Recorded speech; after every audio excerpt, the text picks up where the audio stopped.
Hi guys, welcome back to our fourth and final video lecture for week 5, April 23rd. The title of today's video lecture is The Cold War Turns Hot in Asia. So let's go ahead and get right on into it. So our first slide, the dragon turns communist. During World War II, Chinese communists led by their leader Mao Zedong and nationalists who supported Chiang Kai-shek had joined together to fight against Japanese aggression. After the Japanese surrender, however, China fell into a civil war for control of the Chinese government. Okay, moving on to our next slide. Communism takes hold. The United States backed the nationalists, even though Chiang was not a popular leader. At times, both his allies and adversaries referred to him as corrupt or ineffective. In 1949, the communists, however, defeated the nationalists.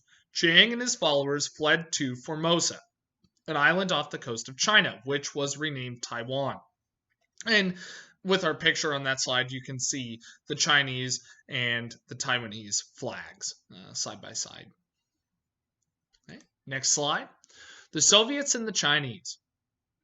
Many U.S. leaders feared that China and the Soviet Union would form an alliance and pose an even greater threat to American interest, not only here at home, but around the world as well. China and the Soviet Union together are a very, very powerful bloc. Now, most Americans viewed Communist China as similar to the Soviet Union, both in attitude towards the West, but also in ideology, how they handled things domestically. Now, although China did remain a key ally to the Soviet Union, they pursued their own interest and rejected Soviet control. With as much as the Soviets would have liked to have dictated what happened in communist China, China had their own agenda, and Mao Zedong was a very influential leader in his own right. He certainly was not going to be pushed around by Joseph Stalin. Okay, next slide. The United States and Japan. Interestingly enough, given the conclusion of the Second World War, the United States is going to actually reach out to Japan to form an alliance, very similar to what we did with Western Germany. So even though we had immense conflict with these nations, the United States was still willing to work with them. They may not have had the same trust in, say, Western Germany and Japan that they had with Great Britain or France, but they certainly trusted them more than they trusted the Soviets. Now, the communist victory in China, like I said, would prompt the United States to go looking for allies in Asia. Japan was the logical choice. The United States gradually lifted restrictions on industrial and economic growth imposed on Japan after World War II. Eventually, Japan became an economic powerhouse and a strong U.S. partner in the region. In fact, they were due to hold the Olympics just this year. So, containment of communism through force. We had talked about how our initial plan was to contain communism diplomatically or politically. That doesn't always work. And like China, Korea was able to break free of Japanese control when World War II ended. Now, at this time, Soviet troops occupied the Korean peninsula north of the 38th parallel, while the U.S. military held the area to the south.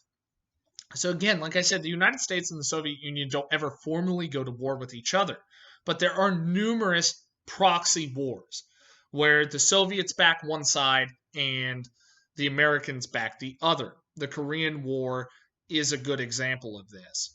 In the South, the United States supported the existing anti-communist government. However, this arrangement masked deep tensions that existed on the peninsula.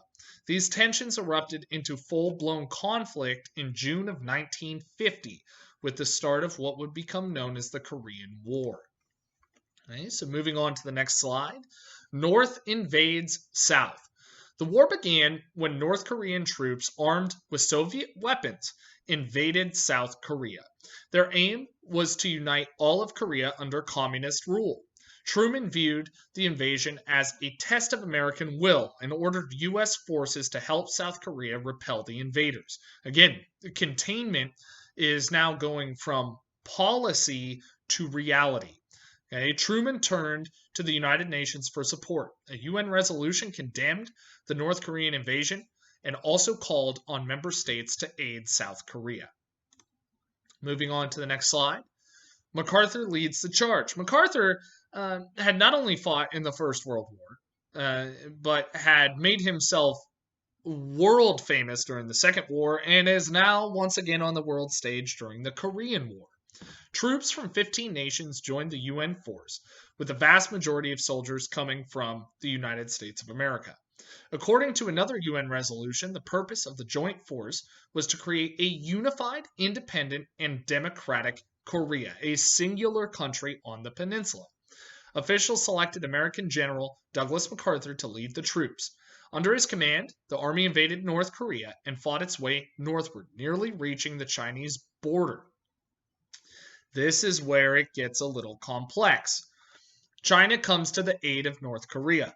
MacArthur had argued that the United States should simply invade China while they were at it and end communism in Asia completely. Well, alarmed by the approach of UN forces, China sent tens of thousands of soldiers streaming over the border into North Korea.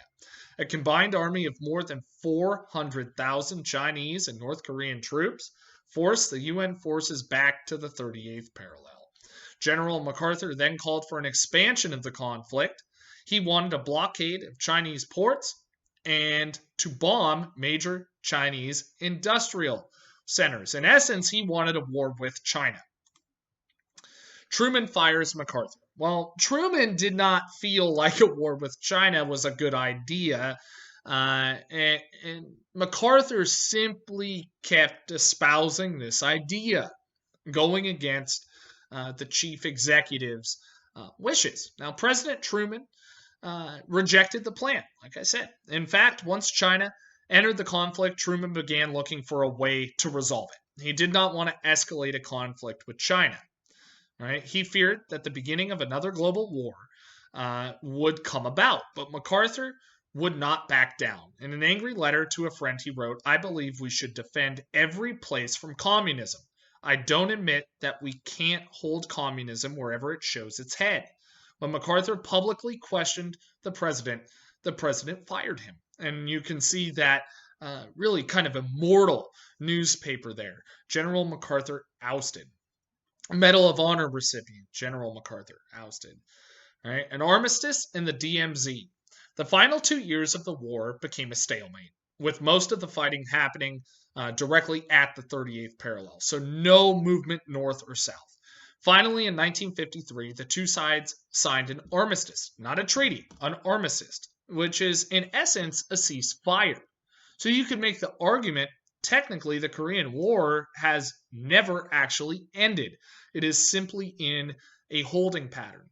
Now, the agreement left the Korean Peninsula divided along the 38th parallel and created a buffer zone called the Demilitarized Zone, or the DMZ, between the two countries. No military forces from either North or South Korea were allowed to enter the DMZ. Okay, moving on to the next slide. Images of North and South Korea today. You can see Kim Jong-un, the leader of North Korea, as well as the South Korean president, and their flags representing their nations. Next slide, North Korea in pictures. Again, North Korea has remained very militaristic. One of the documentaries on your supplemental videos this week, I really want you to watch it and take stock in exactly what is going on in North Korea today.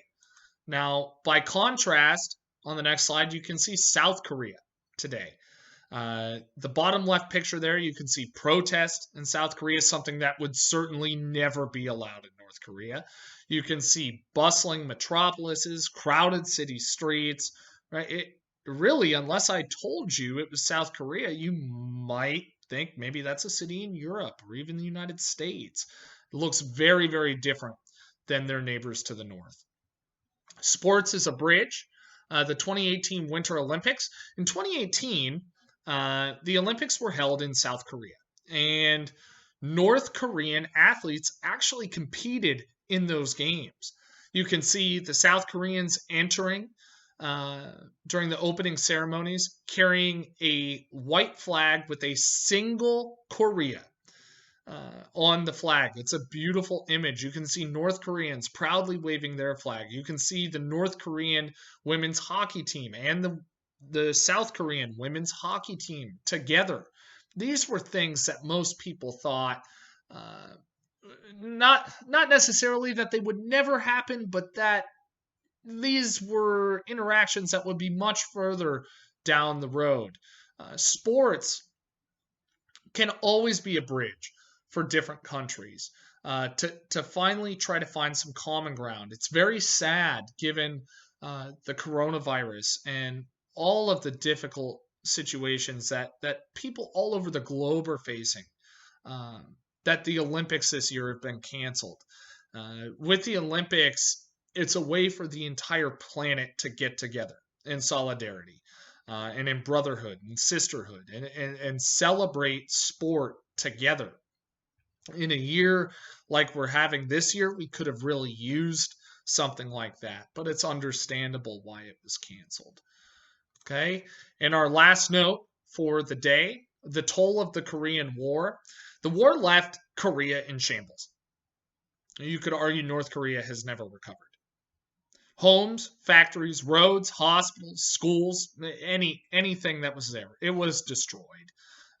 All throughout the peninsula, both north and south. No part of the peninsula was spared the war. About 3.5 million North Korean and South Korean soldiers died or suffered injuries. As many as 2 million Korean civilians may have lost their lives. However, the numbers on that are not confirmed. Now, more than 54,000 American soldiers would also lose their lives. The image that you see on this slide is a picture of the Korean War Memorial in Washington, D.C. We're going to talk more about conflicts of the Cold War as we move on.